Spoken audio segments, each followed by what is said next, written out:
journal, Henri Ochocho.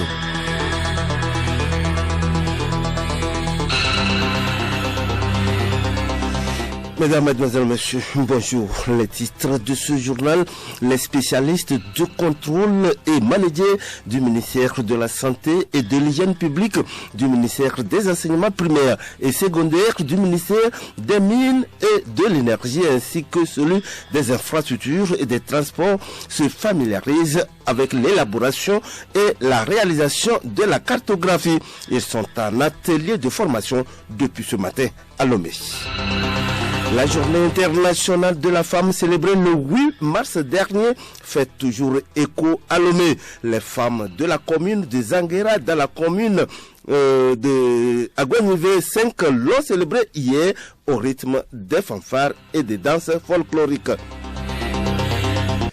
Et puis le 22 mars prochain doit tenir en Guinée le double scrutin couplant élections législatives déjà reportées à 4 reprises et le référendum constitutionnel. À quelques jours de ce scrutin, un rapport de l'Organisation internationale de la francophonie OIF vient confirmer certains des doutes sur le fichier électoral émis déjà par l'opposition.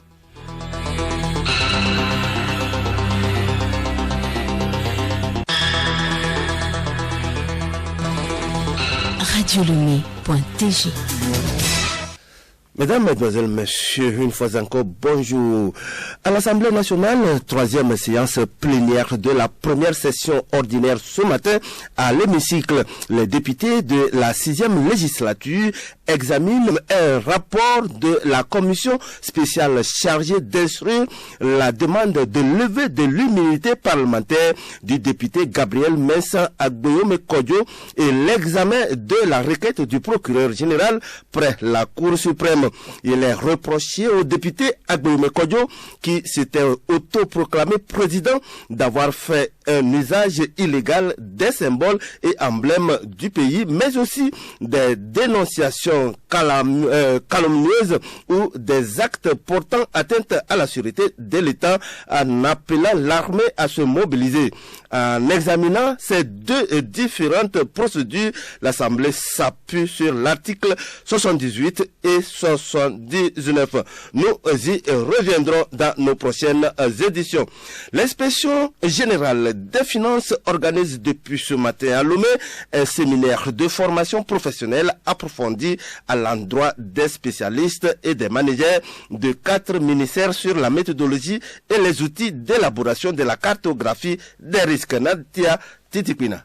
Pendant 5 jours, ces spécialistes de contrôle et managers du ministère de la Santé et de l'Hygiène publique, du ministère des Enseignements primaires et secondaires, du ministère des Mines et de l'Énergie et du ministère des Infrastructures et des Transports seront outillés sur l'élaboration et la réalisation de la cartographie basée sur le risque. La rencontre leur permettra également de renforcer leur capacité de contrôle et de redevabilité publique. Souleymane Serré, expert comptable, commissaire aux comptes, sociétés et tribunaux du Burkina Faso. Notre activité vise essentiellement à renforcer les capacités, d'une part, mais à accompagner dans l'exercice de ces capacités-là des acteurs qui seront donc rassemblés ici. Ce sont les managers, les directeurs opérationnels, les directeurs centraux, mais également les auditeurs qui sont leurs conseillers pour leur donner les outils visant donc à identifier, analyser et à maîtriser les risques qui sont associés aux objectifs qui leur sont assignés, de manière à optimiser l'atteinte des résultats. Donc c'est vraiment une activité essentielle de gouvernance qui est entreprise aujourd'hui et qui va s'étendre en principe à l'ensemble de l'administration et au Togo comme dans la sous-région avec les réformes. Ce séminaire de formation financé par la Banque mondiale et l'Union européenne intervient dans le cadre de la mise en œuvre du projet d'appui à la gouvernance économique PAGE en appui au plan national de développement PND 2018-2022. La journée internationale de la femme célébrée le 8 mars dernier fait toujours écho à Lomé. Les femmes de la mairie de Zanguera dans la commune d'Agonive 5 l'ont célébré hier en différé sous le thème causes, conséquences et prévention du cancer des seins. Une caravane rythmée de fanfares et de danses folkloriques ont marqué l'événement. Madame Enyonam Afiwa Bodjo, maire de la commune d'Agonive 5 que nous écoutons. Le message qui a été véhiculé, c'est comment dépister le cancer du sein chez une femme. Donc cela a été développé par notre docteur qui est ici. Et en particulier, c'est que Zanguera n'a jamais fêté cette journée internationale de la femme. Donc comme je suis mère maintenant, j'ai insisté à ce que cette fête soit et il est. Les femmes de Zanguera, le message que je vais dire à leur rencontre, c'est qu'ils m'aident à célébrer cette fête parce qu'il y a de l'enseignement dedans. Était présent à cette célébration Madame Melesike Bitenebe, représentante de la ministre de l'Action sociale, de la promotion de la femme et de l'alphabétisation, et du colonel Awate Odabalo, préfet d'Agonive, qui ont tour à tout prodiguer d'utiles conseils aux femmes. Nous le disons tantôt, troisième séance plénière de la première session ordinaire ce matin à l'hémicycle. Les députés de la 6e législature examinent un rapport de la commission spéciale chargée d'instruire la demande de levée de l'immunité parlementaire du député Gabriel Mensan Agboyome Kodjo et l'examen de la requête du procureur général près la Cour suprême. Il est reproché au député Agboyome Kodjo, qui s'était autoproclamé président, d'avoir fait usage illégal des symboles et emblèmes du pays, mais aussi des dénonciations calomnieuses ou des actes portant atteinte à la sûreté de l'État, en appelant l'armée à se mobiliser. En examinant ces deux différentes procédures, l'Assemblée s'appuie sur l'article 78 et 79. Tchega Yawadjibwadi, président de l'Assemblée nationale. C'est une procédure assez encadrée, avec des tests précis. Donc nous nous sommes évertués tout au long de cette procédure de nous coller à ces textes et de les respecter au mieux. Suite à cette saisine, la commission spéciale a été mise en place, présidée par Madame la deuxième vice-présidente de l'Assemblée nationale, honorable Ibrahima Meminatou, et de tous les autres membres qui ont été choisis selon les orientations données par notre règlement intérieur. Toujours en page nationale, l'association des chirurgiens dentistes du Togo a lancé ce lundi au lycée de Baguida la semaine de la santé bucco-dentaire. Plusieurs activités de sensibilisation, d'éducation à l'hygiène de la bouche seront menées dans tout le pays au bénéfice des populations. Alice Berthe Barandao. La cour du lycée de Baguida a été inondée d'élèves attentifs au message des chirurgiens dentistes.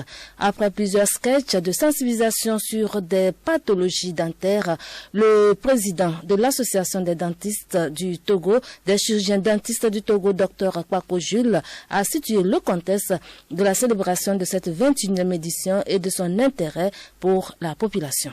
Aujourd'hui, nous avons donné le message de la prévention et de contrôler les facteurs de risque qui peuvent causer les maladies de la bouche, à savoir l'excès de consommation de sucre et avoir une alimentation équilibrée, une bonne hygiène bucco-dentaire et aussi aller au moins une fois rendre visite chez le chirurgien dentiste pour contrôler l'état de santé de sa bouche. Et cette semaine, je l'ai déjà dit, nous organisons, à part la sensibilisation qu'il bénéficie déjà, et encore des consultations et des soins gratuits qui auront lieu à partir de demain pendant 3 jours au CMS de Baguida. Plusieurs activités vont meubler la semaine de la santé bucco-dentaire pour l'éducation à l'hygiène de la bouche et des dents afin d'éviter les nombreuses affections buccales. La représentante du ministre de la Santé, Dr Adjodo Yawa Elom, faisant cas ces derniers temps du problème d'hygiène dans le monde suite au coronavirus, a indiqué qu'il est très nécessaire d'observer les mesures d'hygiène corporelle et surtout celles de la bouche. Elle a invité la population à bénéficier massivement des campagnes foraines qui seront organisées gratuitement dans le pays. Le journal Henri Ochocho. Actualité internationale, 3 morts et 5 arrestations, c'est le bilan provisoire des manifestations organisées par les acteurs de la société civile à Niamey au Niger pour dénoncer le scandale de détournement de fonds dans l'achat de matériel militaire. Malgré l'interdiction des autorités, des jeunes sont sortis dans les rues hier dimanche, mais ont vite été dispersés. 5 responsables de la société civile ont été interpellés. Une enquête a été ouverte.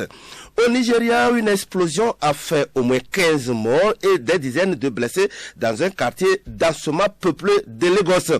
Une catastrophe comme il en arrive régulièrement dans le pays.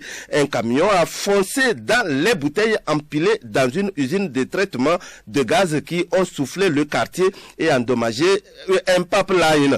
Tout le quartier est réduit en miettes. Par ailleurs, les habitants tentent de sauver ce qui peut l'être. Au même moment, une pelleteuse fouille les décombres. Plusieurs voitures ont été calcinées, des gens brûlés. Certains étaient à l'intérieur de leur voiture. Ils s'apprêtaient même à aller à l'église, mais l'explosion les a tous tués. Aucun n'a survécu. Au moins 15 corps ont été sortis des décombres hier, mais le bilan est certainement bien plus lourd. Le 22 mars doit se tenir en Guinée un double scrutin couplant élections législatives et le référendum constitutionnel. À quelques heures de ce rendez-vous, un rapport de l'Organisation internationale de la francophonie OIF vient confirmer certains des doutes sur le fichier électoral émis déjà par l'opposition. Odette Kbira. L'organisation s'est depuis retirée du processus électoral suivi par l'Union africaine et la CEDEAO qui préconise d'écarter près de 2,5 millions de noms identifiés par le rapport. Dans son rapport, l'OIF note aussi des irrégularités, des doublons persistants et des électeurs avec plusieurs cartes parmi les 5 millions qui resteront sur les listes. Des données présentées par l'OIF, il ressort une concentration d'anomalies dans la région de Cancan, réputée fief du parti au pouvoir. L'OIF, la CEDEAO, l'Union africaine réintégreront-elles le processus malgré l'absence de l'opposition qui boycotte le référendum? La Cour de justice de la CEDEAO doit se prononcer jeudi prochain. En RDC, c'est la rentrée parlementaire aujourd'hui à Kinshasa. Revenus de 3 mois de vacances, députés nationaux et sénateurs reviennent pour la session ordinaire de mars. Ils vont devoir travailler sur ce qu'ils ont observé dans leur circonscription électorale. Cette session ordinaire de mars s'annonce en tout cas houleuse au regard de la complexité de la situation dans les différents territoires du pays. L'ancienne ministre libérienne des Finances, Antoinette Sahé, prend ce lundi 16 mars ses fonctions à la direction générale du FMI. C'est la première femme africaine à occuper ce poste de directrice générale adjointe. La DG du FMI, Kristalina Georgieva, est entourée de 4 DGA. Antoinette Sahé sera en charge des dossiers africains. Écoutez Radio Lomé sur le web sur le www.radiolomé.tg. Chronique juridique, la donation est un acte juridique qui consiste à transmettre un bien ou un droit que consent une personne au profit d'un autre. Dans quel cas le donateur peut-il reprendre ses biens? Elena Sabi nous en parle dans Chronique juridique. La donation est un moyen juridique utilisé pour transmettre un bien à un parent, un ami ou encore à une connaissance. C'est un acte par lequel le donateur se dépouille actuellement et irrévocablement d'un bien immobilier ou non en faveur d'un donataire qui doit l'accepter. Même si la donation est irrévocable, le donateur a néanmoins le droit de poser certaines conditions.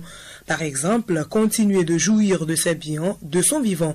Des précisions avec Maître Wilson Adjité Zakari. Le donateur peut stipuler une clause de réserve à son profit ou au profit d'une personne de la jouissance de l'usufruit du bien donné. Ça veut dire que je peux par exemple donner un champ de cocotier à quelqu'un et dire, écoutez, je vous donne le champ, c'est pour vous, mais je continue de jouir des fruits de ce champ, c'est-à-dire les cocos, lorsque vous les cueillez, donc je jouis donc de ces fruits-là. Ou bien quelqu'un à qui je donne la jouissance de ces cocos-là va en profiter. Ou bien j'ai une maison où il y a des locataires, je dis, mais je vous donne cette maison, mais je continue de jouir des loyers. Ça, c'est possible. Un bien qui est donné ne peut plus normalement être repris, mais toute règle a une exception et la donation n'est pas épargnée. Il y a 3 cas dans lesquels on peut révoquer la donation. Le donateur peut révoquer la donation, ce que la loi appelle l'ingratitude. L'ingratitude, c'est d'avoir attenté à la vie du donateur ou de s'être rendu coupable envers lui d'un délit ou d'un sévice ou d'injure grave.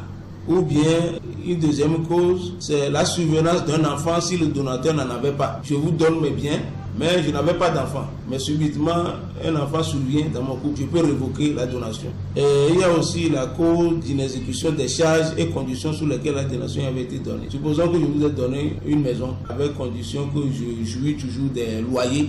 Lorsque vous ne respectez pas cette condition-là, il peut révoquer. Il y a également le cas où vous donnez quelque chose à quelqu'un et celui-là décède avant, pas même de jouir du bien, il décède. En ce moment-là, le donateur reprend le bien. Mais je continue d'insister que le caractère irrévocable de la donation est un principe cardinal.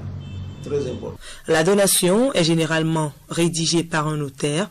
Celle qui n'est pas faite par écrit est nulle, mais peut être refaite dans les formes de la loi si le donateur est toujours vivant ou ratifié par ses héritiers en cas de son décès. Et puis, dans le magazine des sports, Fidel Mawena nous parle de la 11e journée du championnat national de 2-2 et des conséquences du coronavirus dans le monde sportif. Rendez-vous à 13h.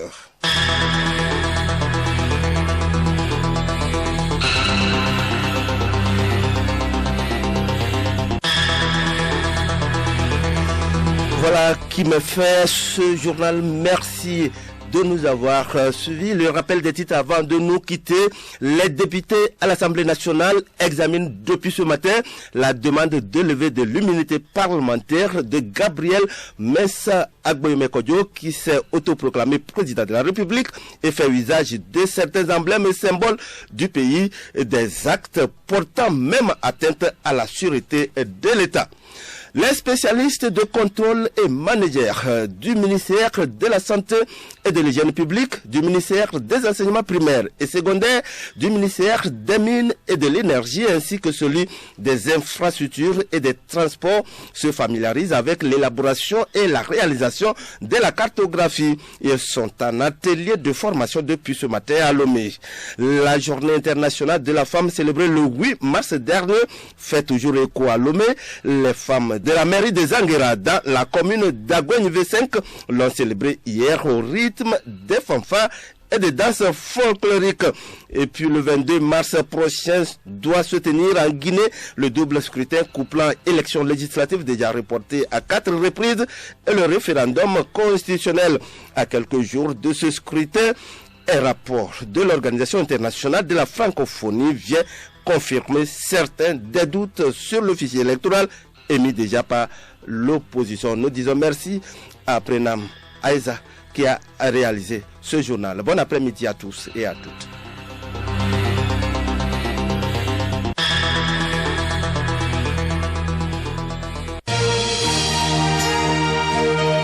Radio Lomé, boîte postale 434, email radiolomé@radiolomé.tg. radiolomé.tg